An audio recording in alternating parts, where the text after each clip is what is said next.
Welcome to beat the street. मैं हूँ CA Sudarshan Bhandari और आज हम यहाँ पे बात करने वाले हैं अडानी ग्रीन के बारे में।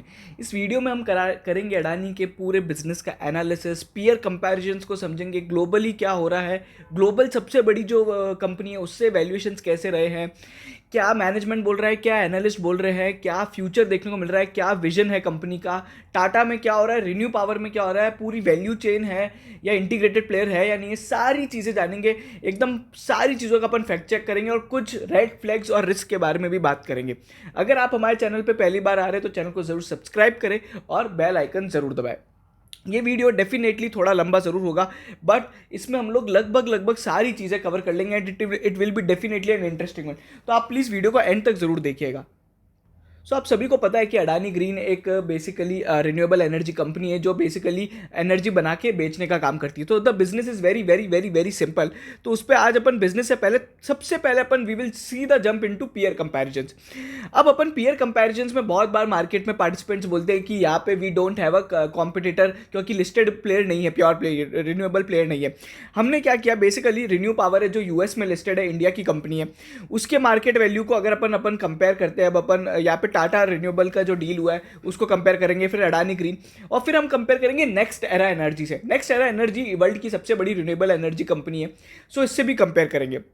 सो लेट्स अगर अपन देखते हैं तो यहाँ पे अगर आप देखोगे तो यहाँ पे जो रिन्यू पावर है उसका 2.46 लाख करोड़ का मार्केट कैप है। वहीं पर टाटा पावर रिन्यूएबल्स का 34,000 करोड़ है, अडानी ग्रीन का 4,40,000 करोड़ का है। वहीं पे नेक्स्ट एरा का यहाँ पे 12 लाख करोड़ का मार्केट कैप है। ऑपरेशनल कैपेसिटी की बात करते हैं तो यहाँ पे अगर अपन देखेंगे तो ऑपरेशनल कैपेसिटी अगर आप देखोगे और टोटल कैपेसिटी, इसमें फ़र्क क्या होता है। देखो, जब आपका प्लांट पूरा चालू हो जाता है, जहाँ वहाँ से पावर जनरेट होने लग जाती है और रेवेन्यू मिलने लग जाता है, वो आपका ऑपरेशनल कैपेसिटी कहलाता है। फिर जो प्लांट आप बना रहे हो, सोलर पावर प्लांट जो अभी अंडर कंस्ट्रक्शन है, वो टोटल कैपेसिटी के अंदर आता है, तो नॉन ऑपरेशनल होता है। उसमें केवल कैपेक्स एक्सपेंस होता है और कुछ भी नहीं होता है, उससे अभी रेवेन्यू जनरेट नहीं होता। तो अगर अपन बात करें तो यहाँ पे अडानी का जो टोटल कैपेसिटी वो लगभग 20 गीगावाट है, ठीक है। इंडिया में सबसे ज़्यादा इन्हीं के पास है टोटल कैपेसिटी। वहीं पे जो इनकी यहाँ पे अगर आप देखोगे तो बेसिकली यहाँ पे जो ऑपरेशनल कैपेसिटी वो 7.8 है, रिन्यू पावर की भी लगभग 7.3 है। वहीं पे अगर आप देखोगे तो रिन्यू पावर की 10 गीगावाट की कैपेसिटी है। वहीं पे अगर अपन देखें टाटा की कैपेसिटी थोड़ी कम है, टोटल कैपेसिटी कम है, बट टाटा का यहाँ पे एक अच्छी बात क्या है, टाटा के साथ उसका most of the capacity operational है, इसलिए उसकी जो रेवेन्यूज़ है और उसके बेसिकली जो वो प्रॉफिटेबिलिटी वो काफ़ी अच्छी है। अब अगर अपन बात करते हैं रेवेन्यू और एबिटा की, तो यहाँ पे अगर आप देखोगे 5,000 करोड़ रुपीस कंपनी ने कमाया रिन्यू पावर ने। वहीं पे टाटा रिन्यूएबल्स ने यहाँ पे कमाया लगभग 6,800 करोड़। वहीं पे अडानी ग्रीन ने 3,600 करोड़ रुपए ही कमाए हैं। तो आप अंडरस्टैंड कर सकते हो बेसिकली कौन कितना कमा रही, किसका वैल्यूएशन कितना है। इबिटा मार्जिन की बात करें तो यहाँ पे 92% का इबिटा मार्जिन है रिन्यू पावर का। यहाँ पे टाटा पावर रिन्यूएबल्स का यहाँ पे इबिटा मार्जिन 29% है। इसके पीछे एक रीज़न है कि यहाँ पे जो टाटा पावर का जो पूरा बिजनेस हमने लिया है वो पूरा कंसोलिडेटेड बिजनेस लिया है। टाटा पावर बेसिकली पूरी इंटीग्रेटेड कंपनी है, वो अपने बहुत सारे सोलर इक्विपमेंट्स भी खुद बनाती है, ठीक है। तो जैसे कि मैं एक फॉर एग्जांपल मैं आपको बता दूं कि टाटा पावर का जो सोलर पैनल होता है वो सोलर पैनल भी खुद बनाती है। अडानी ग्रीन चाइना से इंपोर्ट करता है, रिन्यू पावर भी कहीं ना कहीं से इंपोर्ट करता है। सो टाटा पावर इज पूरी वर्टिकली इंटीग्रेटेड कंपनी है, वो सारी चीज़ें खुद बनाती है। Adani green is just a stand alone energy making company, वो बाकी सारी चीज़ें बाहर से खरीदती है, तो वहाँ पे थोड़ी बहुत प्रॉब्लम आती है, ठीक है। तो अगर आप और वहीं पे पैट मार्जिन की बात करें तो renew power loss making company है। टाटा पावर अगर अपन बात करें तो 7% का पैट मार्जिन है और इनका जो बेसिकली अडानी ग्रीन का पैट मार्जिन है 10% है।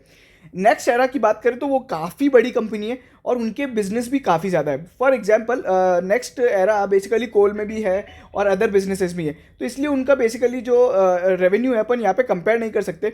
बट एक चीज़ मैं ज़रूर बोलना चाहूँगा कि अडानी ग्रीन लगभग जो ट्रेड करता है वो लगभग 1100 के पी पे ट्रेड करता है, ठीक है। वहीं पे अगर अपन नेक्स्ट एरा की बात करें तो नेक्स्ट एरा बेसिकली लगभग 45 के पी पे ट्रेड करता है। अगर अपन वर्ल्ड की एक और जो सबसे ओवर वैल्यूड कंपनी है जिसका एनालिसिस हम लोग कल डालने वाले वो है टेस्ला। अगर टेस्ला की बात करें तो 200 के पी पे ट्रेड होता है। नायका की बात करें तो 1200 के पी पे ट्रेड होता है। तो I just want to give you a perspective कि अपन कितना ज़्यादा पे कर रहे हैं। We have discounted so much of future cash flows, ठीक है।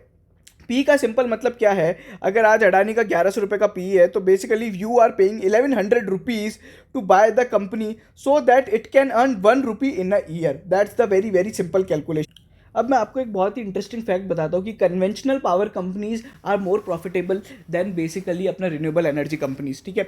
इसलिए आप देखोगे कि रिन्यू पावर भी लॉस में है, टाटा का और अडानी का भी पैट मार्जिन बहुत कम है। इसके पीछे बहुत बड़ा रीजन है कि these companies are still in the phase of, अभी ये डेवलपमेंट फेज में ही है, बहुत ज़्यादा डेट लेना पड़ता है, उसके लिए बहुत ज़्यादा कैपेक्स लगता है, ठीक है। बट इसके पीछे एक और रीजन है। अब मैं एक बहुत सिंपल टर्म्स में बताता हूँ, एबिटा पर मेगावाट की बात करते हैं, पर कैपेसिटी जो होता है ना, रिन्यूएबल कंपनीज को मिलता है 55 लाख 50-60 लाख रुपीस, ठीक है। अडानी को भी इतना ही मिलता है। वहीं पे अगर अपन कन्वेंशनल पावर कंपनीज की बात करें लाइक एनटीपीसी या फिर अदर जो कोल रन पावर कंपनीज है, they earn around 600 crore rupees पर मेगावाट, ठीक है। उनको इतना ज्यादा रुपए 1 मेगावाट से मिलता है। एबिटा की बात करें, अब ये क्यों होता है? बिकॉज जो अपनी पुरानी जो कंपनीज है, कन्वेंशनल पावर कंपनीज, बेसिकली वहाँ पे है ना कॉस्ट प्लस प्राइसिंग मॉडल चलता है, और यहाँ पे इलेक्ट्रिसिटी एक्ट के द्वारा उनको गारंटीड आरओई दे रखा है 15% का। वहीं पे जो अपनी ग्रीन एनर्जी कंपनीज है, वहाँ पे अब ऑक्शन बेस्ड प्राइसिंग आ चुका है, तो वहाँ पे बेसिकली कॉम्पिटिशन बहुत ज़्यादा रहता है, इंटेंसिटी भी ज़्यादा रहता है। इंडिया में सोलर जो प्राइजेस है, अगर आप देखोगे तो अडानी का जो एवरेज पर यूनिट का प्राइस है सोलर का, वो लगभग 3 रुपीज़ के आता है, जो कि वर्ल्ड में अगर अपन देखेंगे तो लोवेस्ट बेसिकली सोलर टैरिफ है इंडिया के अंदर, ठीक है, वन ऑफ द लोवेस्ट है। तो ये भी एक प्रॉफिटेबिलिटी का बेसिकली रीजन है कि यहाँ पे इनकी प्रॉफिटेबिलिटी इतनी कम क्यों है। इस पे हम लोग ने काफ़ी लॉन्ग थ्रेड भी लिखा है कि यहाँ पे और क्या क्या रीजन है क्यों हो रहा है, तो वो आप डेफिनेटली यहाँ पे आप चेकआउट कर सकते हो, ठीक है। तो ये सारी चीज़ें ना, I want to tell you very interesting unknown fact जो बेसिकली हुआ था। ये थोड़ा पुराना हो चुका है, बट ये आप सभी को पता होना चाहिए। आप सभी को पता होगा कि टाटा अडानी ग्रीन के अंदर है ना, टोटल ने 20% स्टेक खरीदा था जनवरी 21 के अंदर। अब वो जो स्टेक का वैल्यूएशन था ना, बेसिकली वो 456 रुपीज़ पे हुआ था, ठीक है। आज भी आप उसको कैलकुलेट करोगे और ये कैलकुलेशन बिल्कुल आपके सामने भी है। 456 रुपीज़ पे कैलकुलेशन किया गया था जब 20% अडानी ने अपना स्टेक बेचा था। बट उस टाइम जब जनवरी 2021 में अडानी का भाव चल रहा था 1100 रुपये, so the promoters have sold around 59% पे, उन्होंने परसेंट डिस्काउंट पे अपने शेयर्स बेचे थे। तो ये फैक्ट आपको बताना बहुत ज़रूरी है। इंडिया में इसको किसी ने रेज नहीं किया है because of kind of many reasons, ठीक है। और अडानी की खुद की जब भी आप बेसिकली ये सारी चीज़ें पढ़ोगे टोटल की डील के बारे में, तो सारी की सारी चीज़ें है ना बिलियन डॉलर्स में लिखा हुआ है। तो it gets hard for a people to just calculate कि वो रुपी टर्म्स में कितना होता है, but yes it has happened. तो अब मैं कुछ फिगर्स की बात कर लेता हूँ। सरकार लगातार ग्रीन एनर्जी को सपोर्ट कर रही है, तो मोदी जी चाहते हैं कि लगभग 450 गीगावाट हो जाए इंडिया के अंदर रिन्यूएबल एनर्जी के अंदर 2030 तक। आज कितनी कैपेसिटी है 2022 तक? अगर आप देखोगे तो 175 गीगावाट का टारगेट है, ठीक है। अभी वो हुआ है या नहीं हुआ है, उसको फैक्ट्स को देखना पड़ेगा, बट लास्ट जो अपडेटेड फिगर्स थे लगभग 100 गीगावाट की रिन्यूएबल एनर्जी थी, ठीक है, जिसमें से अडानी ग्रीन के पास लगभग 7 गीगावाट था, जो कि उनका 3.5 गीगावाट था उनका ऑपरेशनल। अभी अगर आप मेरे से ये पूछते हो कि सबसे ज़्यादा मार्केट शेयर किसके पास है बड़े प्रोजेक्ट्स के अंदर, तो अडानी ग्रीन के पास है, ठीक है। अडानी ग्रीन के पास लगभग 20 गीगावाट के प्रोजेक्ट्स हैं, ठीक है। तो वो सारी चीज़ें भी है। अच्छा, मैं एक और चीज़ आपको बताना भूल गया था कि विजन वो उस कंपैरिजन में रिन्यू पावर वाले कंपैरिजन में भी था। विजन की अगर अपन बात करें तो सबका 2025 तक का एक सिंपल टारगेट है। जैसे रिन्यू पावर ने बोला 20 गीगावाट, टाटा पावर ने बोला 20 गीगावाट, और अडानी ग्रीन ने बोला 25 गीगावाट। अडानी की एक और अच्छी चीज़ है कि वो बोल रहा है कि 2030 तक हम 45 गीगावाट हो जाएंगे, जो कि बेसिकली नेक्स्ट एरा के खुद के जो सबसे बड़ी रिन्यूएबल एनर्जी कंपनी उसके टारगेट के आसपास हो जाता है। उनका टारगेट लगभग 50-60 गीगावाट डेवलप करने का है। तो Adani is very very very very aggressive, extensively aggressive company. इसके प्रोजेक्ट के बारे में जानेंगे कि उनने क्या क्या पोटेंशियली चीज़ें आइडेंटिफाई कर रखी है next leg of growth, next projects के लिए, फ्यूचर प्रोजेक्ट्स के लिए। तो अभी मैं आपको पूरा इंडिया का मार्केट समझाना चाह रहा था कि ये है बेसिकली इंडिया में अभी भी बेसिकली अपन रिन्यूएबल एनर्जी से बहुत कम पावर ले रहे हैं, ठीक है। टोटल पावर कंजप्शन का अभी भी अगर आप पार्ट देखते हो तो काफ़ी कम है। We are mostly dependent on the coal companies, ठीक है। तो अब इसे यही चीज़ को बार बार है ना अलग अलग तरह के फिगर्स दिखा के यहाँ पे अडानी की बेसिकली एनुअल रिपोर्ट में लिखा गया है। तो अभी अगर अपन देखें 65% अपना है ना कोल से काम होता है, और इसके पीछे बेसिकली रीज़न क्या है कि इंडिया ने है ना नेट कार्बन जीरो का जो टारगेट दे रखा है, बेसिकली 2070 तक अपने को नेट कार्बन एमिशन अपना फ्री करना है, ठीक है। और बेसिकली इनसे क्या होता है, रिन्यूएबल एनर्जी कंपनी से आपको पता है कि यहाँ पे जो ग्रीन हाउस गैस का एमिशन है वो बेसिकली कम हो जाता है। तो it's a very known fact, अपन उस पर ज़्यादा बात नहीं करेंगे, ठीक है। So if you want to see that valuations, ठीक है, जो मैंने बोला था 20% स्टेक $2.5 बिलियन पे बेचा था, आज भी अगर आप उसको कैलकुलेट करोगे आपको वही मिलेगा, ये बदलेगा नहीं, बट इसको क्या किसी ने हाईलाइट नहीं किया। तो ये अडानी के है ना मोस्टली प्रोजेक्ट्स की यहाँ पे आप डिटेल देख सकते हो, किस तरह का इनका प्रोजेक्ट है, कहाँ कहाँ पे है। तो बहुत सिंपल सी चीज़ मैं बताता हूँ, इनका मेन काम होता है राजस्थान में, दूसरा गुजरात, तीसरा महाराष्ट्र, जहाँ पे सबसे ज़्यादा प्रोजेक्ट्स बेसिकली वहीं पे ही है।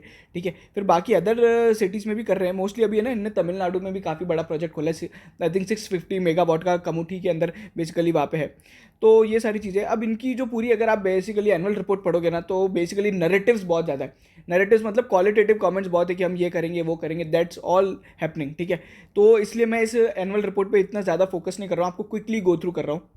अच्छा, कंपनी का जो सीईओ है वो 15 ईयर्स का एक्सपीरियंस है अडानी ग्रुप के साथ। ठीक है, तो बेसिकली वो काफ़ी ज़्यादा इस पूरे बिज़नेस से रह चुके हैं, और इस बिज़नेस में इंफ्रास्ट्रक्चर और एनर्जी बिज़नेस के अंदर उन्होंने काफ़ी चीज़ें देखी है। इससे पहले अगर आप देखोगे तो यहाँ पे इनने एक इंस्ट्रूमेंटल काम किया था एनॉक करके। एनॉक इनका ONM बेसिकली प्लेटफॉर्म है, जो basically software kind of thing है जो इन लोग ने डेवलप करी है। अच्छा, इनके बोर्ड ऑफ डायरेक्टर में गौतम अडानी है, और फिर यहाँ पे राजेश अडानी और उनके बेटे सागर अडानी है। ठीक है, बेसिकली आप सभी को पता है family govern, promoter govern company है, तो यहाँ पे प्रमोटर के अलावा सीईओ का इतना महत्व नहीं होता है। ठीक है, so we don't want to comment किया ना सीईओ कैसा है, CFO कैसा है, इट्स ऑल अबाउट कि प्रमोटर कैसा है। Now this is interesting one. ये पूरी अडानी की वैल्यू चेन है। देखो अडानी क्या बिजनेस कर रहा है, ये वाला रिन्यूएबल एनर्जी बनाने का। अब इनका पहले अपन समझते हैं कि पीछे क्या होता है, मतलब कैसे काम होता है। सबसे पहले इक्विपमेंट सप्लायर होता है, अभी सोलर पैनल का सप्लायर हो गया। फिर स्पेयर पार्ट्स का सप्लायर होता है, मान लीजिए कोई टूल बॉक्स वगैरह हो गया उसका सप्लायर हो गया। फिर ONM का मैन पावर कॉन्ट्रैक्टर होता है। अभी ONM के लोग कौन होते हैं, बेसिकली क्या करता है अडानी, बहुत सारा काम अपना आउटसोर्स कर देता है, लेबर्स को हायर करता है ना।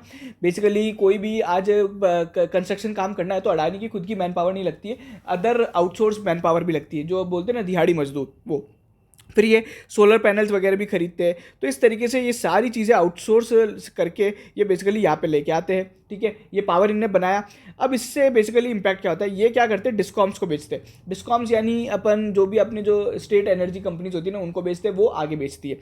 अब यहाँ पे मैं एक और चीज़ बताता हूँ, यहाँ पे इनका एक सबसे बड़ा कस्टमर है SECI। वो बेसिकली क्या करता है, वो यहाँ पे एनर्जी इनसे खरीदता है और वो आगे बेचता है। तो ये एक इंपॉर्टेंट चीज़ है कि आपके ना आगे कस्टमर भी होना चाहिए। एक बार लास्ट 1-2 साल पहले जब इनने SECI के साथ एक जो डील करी थी करीबन 8 गीगावाट या 4 गीगावाट की, which is largest solar deal in the world, तो यहाँ पे एक कंसर्न आया था कि 8 गीगावाट की जो पूरी रिस्क है, SECI के पास अभी आगे कस्टमर नहीं है, और पूरी की पूरी जो प्रोजेक्ट की रिस्क है ना, वो बेसिकली ट्रांसफर हो गई अडानी पे। ये पहले कंसर्न था, but as per the latest disclosure of the company, यहाँ पे कंपनी का जितना भी ऑपरेशनल कैपेसिटी या फिर जितनी भी कॉन्ट्रैक्टेड कैपेसिटी है, वो पूरी की पूरी बेसिकली PPA में कन्वर्ट हो गई, मतलब वो बेसिकली उसके लिए एग्रीमेंट साइन हो चुका है। तो क्या है ना, मैं एक और चीज़ समझाता हूँ वापस से, यहाँ पे थोड़ा कन्फ्यूजन लगेगा। देखो, एक मैंने बनाया, ये मेरा हो गया कैपेसिटी, मेरी कैपेसिटी हो गई। ठीक है, फिर मैं क्या करता हूँ, ये कैपेसिटी मेगावाट मैं मेरे कस्टमर को भी बेचूंगा ना। तो मेरा कस्टमर को बेचने के टाइम पे मेरा PPA का कैपेसिटी कितना है, मतलब पावर परचेज एग्रीमेंट में मेरा कैपेसिटी कितना है। मैं 100 गीगावाट बनाता हूँ, मेरी कैपेसिटी 100 गीगावाट बनाने की है, बट सामने वाला जो मेरे से खरीदता है 90 गीगावाट ही खरीदता है। ठीक है, ये मैं आपको एनालिसिस के थ्रू चार्ट में ही बताऊंगा कि अडानी में क्या सिचुएशन है, बट ये PPA कैपेसिटी होती है और ये ऑपरेशनल कैपेसिटी होती है, जो ये डिफरेंस है।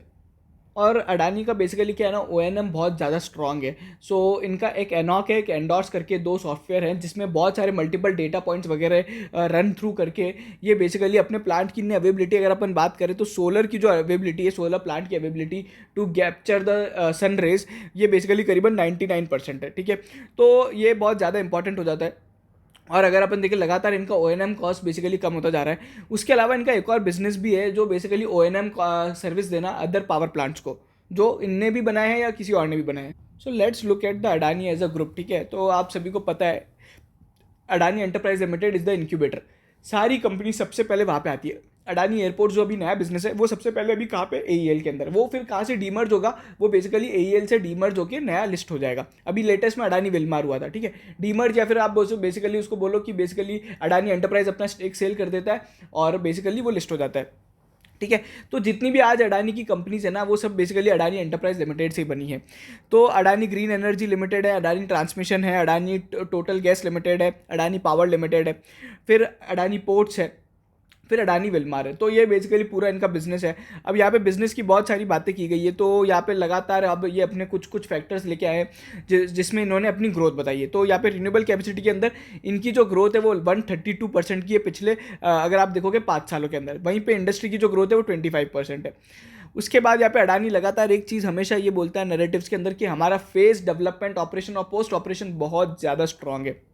ठीक है, ये बहुत सारे प्लांट्स का बेसिकली यहाँ पे एग्जांपल देते हैं, तरह तरह के प्रोजेक्ट्स का एग्जांपल देते हैं। कमूथी का एक प्लांट है जो बेसिकली 9 मंथ्स के अंदर ही चालू कर दिया था, उसका कंस्ट्रक्शन 9 मंथ्स के अंदर ही खत्म हो गया और डे वन से बेसिकली उनकी जो कैपेसिटी थी 100% कैपेसिटी पर रन कर रहा था। इवन मैं आपको बताता हूँ सॉफ्ट बैंक के जो एनर्जी कंपनीज खरीदी थी इन लोग ने, इन्होंने उसके अंदर अडानी के सॉफ्टवेयर्स को जो अडनॉक और एंडोर्स है वो बेसिकली डे वन पे ही इंटीग्रेट कर दिया था। तो they are very very aggressive in terms of business. ठीक है ना। अब यहाँ पे कुछ इंटरेस्टिंग चीज़ें हैं। देखो अडानी ने ना क्या बोला है अपनी यहाँ पे रिपोर्ट में कि हमने 40 गीगावाट के और बेसिकली प्लांट्स की जगह सोच ली है। लगभग 2 लाख एकर्स का लैंड इन लोग ने already basically land development activities complete कर ली है। अब बेसिकली सरकार को हाँ बढ़ना है। ठीक है, इनका फिक्स टैरिफ एग्रीमेंट होता है, लगभग जो 25 साल का एग्रीमेंट होता है, उसके बाद ये रिन्यू होता है। ठीक है, तो 3 रुपीज़ पर यूनिट के आसपास इनका होता है। उसके बाद यहाँ पे ग्रीन सर्टिफिकेट से बेच के भी ये लोग कमा सकते हैं। बेसिकली अगर आपने देखा हो तो ग्रीन सर्टिफिकेट्स, ग्रीन एनर्जी की भी जो एनर्जी सेविंग सर्टिफिकेट्स होते हैं उसकी ट्रेडिंग होती है। फिर ये लोग बहुत ज़्यादा जियो टेक्निकल स्टडीज़ वगैरह करते हैं। ठीक है, तो वो उस तरीके की चीज़ें हैं। अच्छा, इनकी जो बेसिकली इन्वेस्टमेंट ग्रेड रेटिंग है, ठीक है, इनके इस पे बेसिकली कंपनी पे क्रेडिट रेटिंग वगैरह या फिर कोई भी एनालिस्ट रेटिंग बहुत कम है। केवल एक ही ब्रोकर है जिसने कवर कर रखा है अडानी ग्रीन को अभी तक, वो है वेंचुरा। ठीक है, उसने 1 साल पहले लगभग है ना इंटरेस्टिंगली 2800 रुपये का टारगेट दिया था, तब सभी ने हंसा था, बट आज 2800 रुपये अडानी का भाव है। एक और जो अडानी का टारगेट है ना, अभी जो इनकी डेट है वो बेसिकली 20 साल के लिए ही है, बट इनके जो बेसिकली जो एग्रीमेंट होते हैं पावर परचेज वो लगभग 25 साल के होते हैं। तो अडानी ने एक चीज़ बोली कि हम लोग को आने वाले समय में हमारी जो डेट का बेसिकली ड्यूरेशन है और बढ़ाना है, सो दैट हम हमारी जो बेसिकली पीपीए का जो ड्यूरेशन है और जो डेट का ड्यूरेशन है वो लगभग बराबर हो जाए, so that we can not liquidity issue नहीं आए। ठीक है ना, तो वो सारी चीज़ें। और अडानी अभी बोल रहा है कि हमारे को जितने भी हमारे अंडर कंस्ट्रक्शन के लिए कैपिटल रिक्वायर है उसके लिए हमारी जो फंडिंग रिक्वायरमेंट है whether through internal whether through debt वो कंप्लीट हो चुकी है। So there is also not an issue. Adani का बहुत पुराना पार्टनर रहा है टोटल एनर्जीज। ठीक है, सो टोटल एनर्जीज के बारे में यहाँ पे है, वो डील के बारे में बताया गया जिसपे मैंने आपको बताया था। ये अडानी का पूरा ग्रुप है, किस तरीके से कहाँ पे कितने कितने बिजनेसेस है, कैसे कैसे अडानी रिन्यूएबल्स का कितना पोर्टफोलियो किधर अटका हुआ है, तो वो सारी चीज़ें बताइए। इनके जो 89% कस्टमर है वो बेसिकली गवर्नमेंट ओन्ड एंटिटीज़ है। आज तक केवल एक ही केस हुआ है, आई थिंक तमिलनाडु या एनटीपीसी तमिलनाडु ने इनके एक बार है ना डीले कर दिया था। ठीक है, तो इनकी बैड डेट्स वगैरह की इतने इशूज़ नहीं है, 100% कॉन्ट्रैक्टेड पोर्टफोलियो है। अब मैं आपको बताता हूँ वो जो मैं बात कर रहा था ना capacity, operational capacity versus PPA capacity, तो ये वो चीज़ है। अपन उसका एक चार्ट देखेंगे। चार्ट ये रहा, देखो क्या बताना चाह रहा हूँ। अभी इनकी ऑपरेशन इंस्टॉल्ड कैपेसिटी कितनी है, 7800 मेगावाट की है। ठीक है, अब अगर अपन देखें तो पीपीए की मेगावाट कैपेसिटी कितनी है, 7228। तो यू बेसिकली अंडरस्टैंड, यहाँ पे आपको समझ में आ गया होगा कितना कैपेसिटी यूटिलाइजेशन हो रहा है। 72% बेसिकली कैपेसिटी यूटिलाइज कर रही है, तो ये इस तरीके से काम होता है। तो यहाँ पे ना ये बेसिकली लॉस ही है। अब आपने इंस्टॉल्ड कैपेसिटी डेवलप तो कर ली, बट क्या होता है बहुत बार है ना पीपीए की कैपेसिटी या तो कम होती है या फिर पीपीए को आप बेच कम पाते हो। क्यों? क्योंकि बहुत बार है ना क्लाइमेटिक रीजन के कारण भी आपका 100% प्लांट पूरा ऑपरेट नहीं हो पाता है। तो उस तरह की चीज़ है जो मैं आपको हाईलाइट करना चाह रहा था।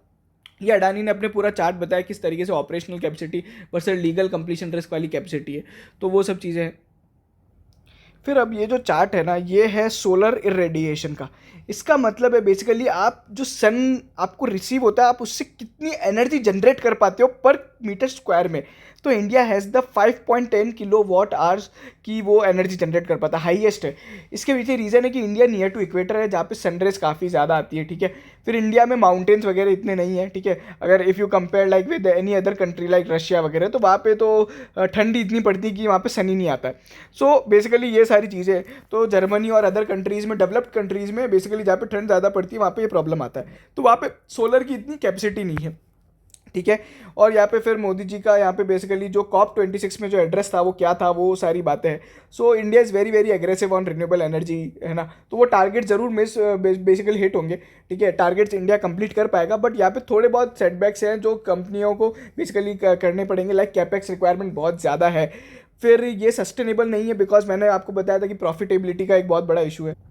तो अभी अडानी क्या करता है बेसिकली, ये इस तरीके से काम करता है, ये किस तरीके से साइट्स को आइडेंटिफाई करता है ये वो चार्ट पे बताया। पहले ये इन्फॉर्मेशन गैदर करेगा कि सोलर विंड कितनी चल रही है, सोलर पोटेंशियल कितना है, फिर साइट फिल्ट्रेशन करते हैं, तरह तरह के सॉफ्टवेयर करते हैं, फिर प्रायोरिटी ट्रैक होल्ड वगैरह करके फिर माइक्रो प्लानिंग करते हैं। तो इस तरीके से बेसिकली अडानी ने किया है। अब अगर अपन देखें तो राजस्थान में इनने क्या बोला है, ये एकदम सिंपल सी चीज़ मैं आपको बताता हूँ। यहाँ पे आप साफ साफ देखो, यहाँ पे कंपनी ने क्या लिखा है कि 20 गीगावाट की हम लोग ने सोर्सेज ढूंढनी है राजस्थान और गुजरात के अंदर, ठीक है। इसी तरीके से इन लोग ने बेसिकली महाराष्ट्र, कर्नाटका, तमिलनाडु में भी 10 गीगावाट की और कर लिए। तो अब ये बेसिकली सब मिला मुलू के अडानी का जो पोर्टफोलियो है टू एक यहाँ पे साफ साफ लिखा हुआ है 40 गीगावाट तक हो जाएगा। 45 गीगावाट का 2000 बेसिकली 30 का इनका टारगेट है, ठीक है। इस तरीके से कंपनी का ये इंडिया का जो बेसिकली यहाँ पे रिन्यूएबल क्लस्टर है इनका मोस्टली यहाँ पे जो रहेगा 15 गीगावाट आसपास यहाँ पे राजस्थान में रहेगा। तो राजस्थान से सबसे ज़्यादा बेसिकली आप जनरेट कर सकते हो बिकॉज ऑफ डेजर्ट रीजन। फिर यहाँ पे टेक्नोलॉजी का बहुत ज़्यादा यहाँ पे यूज़ होता है अडानी के अंदर, ठीक है। सो उस पर मैं ज़्यादा बात नहीं कर पाऊँगा because we are not the technical guy, ठीक है। तो वो सारी चीज़ें हैं, बस ओवरऑल अवेबिलिटी ठीक है, प्लान परफॉर्मेंस ठीक है, that's we need to ensure. Supply chain management में मैं ऑलरेडी बोल चुका हूँ कि ये सारी चीज़ें इंपोर्ट करते हैं तो वहाँ पे थोड़ी बहुत रिस्क है। थोड़ी बहुत ही अडानी एंटरप्राइज से भी खरीदते हैं, अपन रिलेटेड पार्टी में भी जानेंगे कि वो क्या क्या चीज़ें हैं। Project management and assurance group है जो बेसिकली पूरा काम करता है प्रोजेक्ट मैनेज का, बिडिंग स्टेज से लेके कंपनी का प्रोजेक्ट क्लोज आउट तक, project execution, project development, everything they do, ठीक है। तो ये इस तरीके से काम करता है। क्या क्या काम करता है वो अब आप यहाँ पे पढ़ सकते हो, but it's not that much important for a share holder. फिर यहाँ पे कंपनी ने कुछ केस स्टडीज़ दी हैं जो बेसिकली कंपनी ने किस तरीके से अपना बेसिकली प्रोजेक्ट बनाया है। सबसे बड़ा इनका 648 मेगावाट का जो कमूती के अंदर जो प्रोजेक्ट है वो सबसे खतरनाक था क्योंकि वो बहुत जल्दी ही कंप्लीट कर दिया था। अडानी ने बहुत बार, अडानी की हिस्ट्री रही है कि है ना प्रोजेक्ट्स को टाइमलाइन से पहले कंप्लीट करने का उनके पास एक अच्छा खासा ट्रैक रिकॉर्ड है।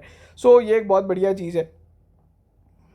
अब मैं आपको है ना टेक्नोलॉजी की अपन बात कर रहे हैं ना, तो ये बेसिकली क्या करते हैं, ये टेक्नोलॉजी इस तरीके से यूज़ करते हैं कि एक भी पैनल अगर यहाँ पे बेसिकली अंडर परफॉर्म कर रहा है तो वो आइडेंटिफाई कर पाते।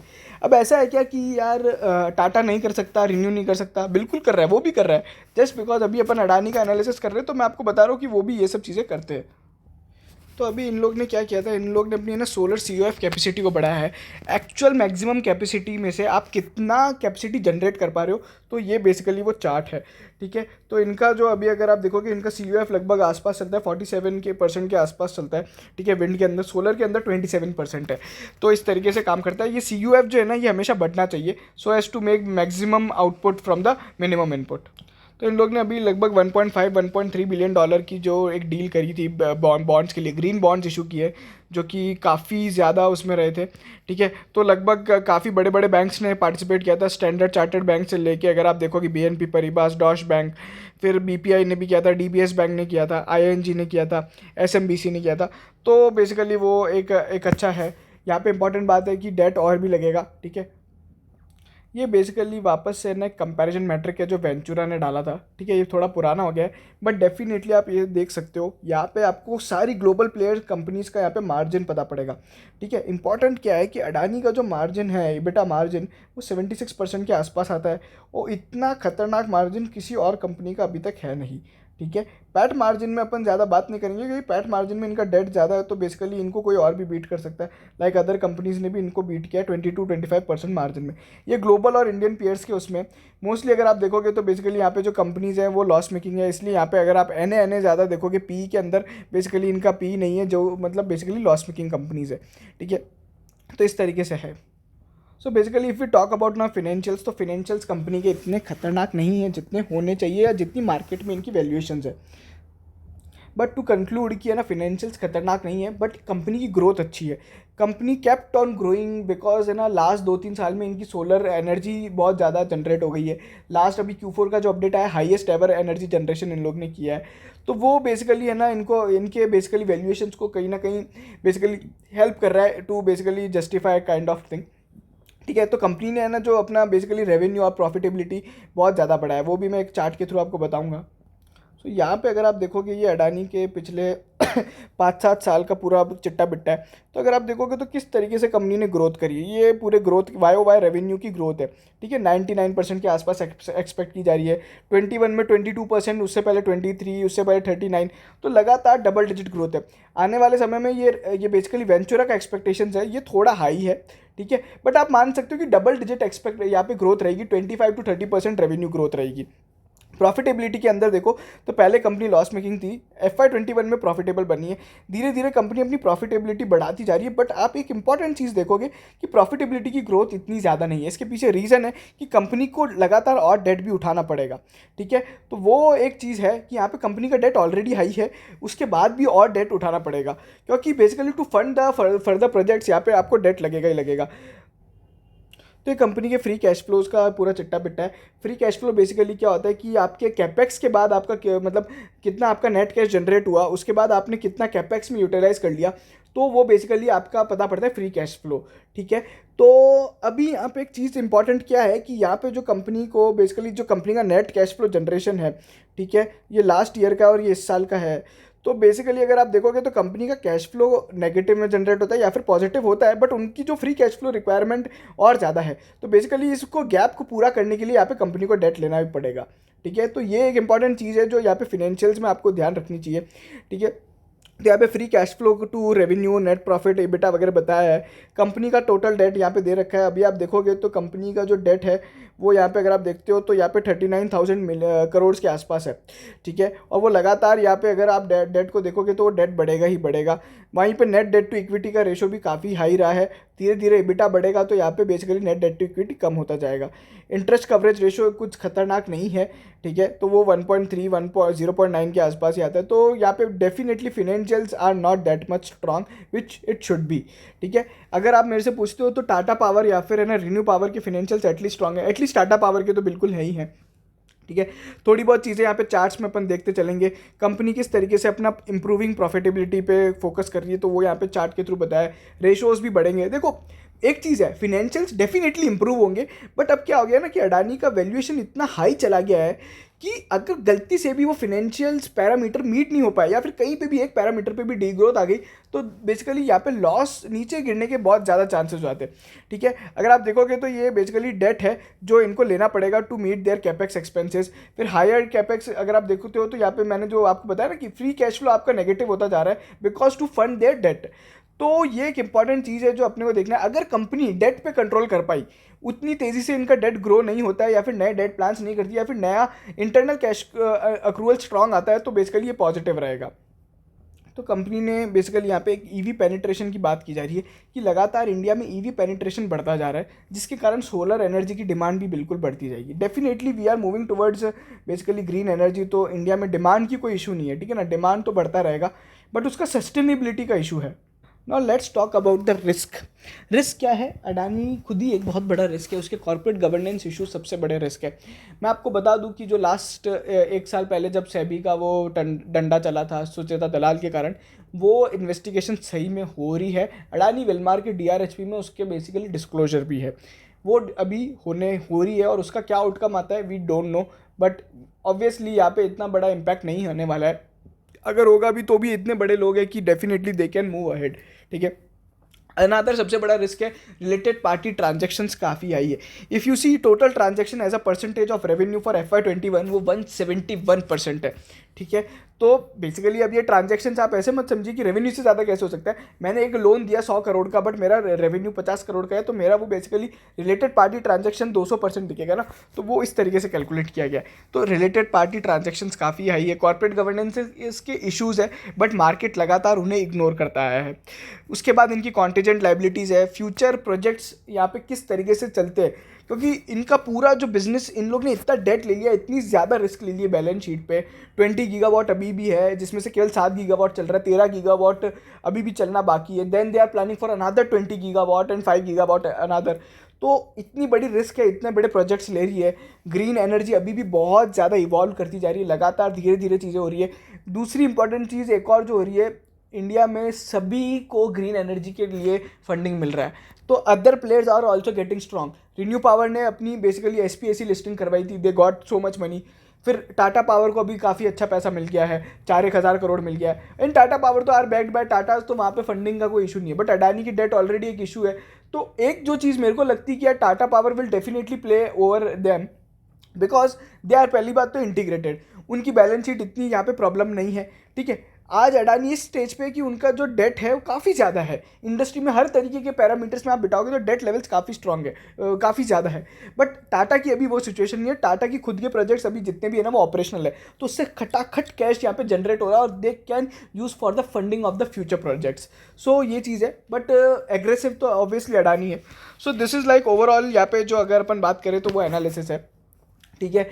अब यहाँ पे पी की बात करते हैं या कोई भी रेशो देख लो, they valuations are completely not justified. मैंने आपको नेक्स्ट एरा का भी एग्जांपल दिया है। तो अब क्या करना चाहिए अडानी ग्रीन में, आई डेफिनेटली से कि यहाँ पे तो इस भाव पे तो कभी नहीं खरीदना चाहिए, ठीक है।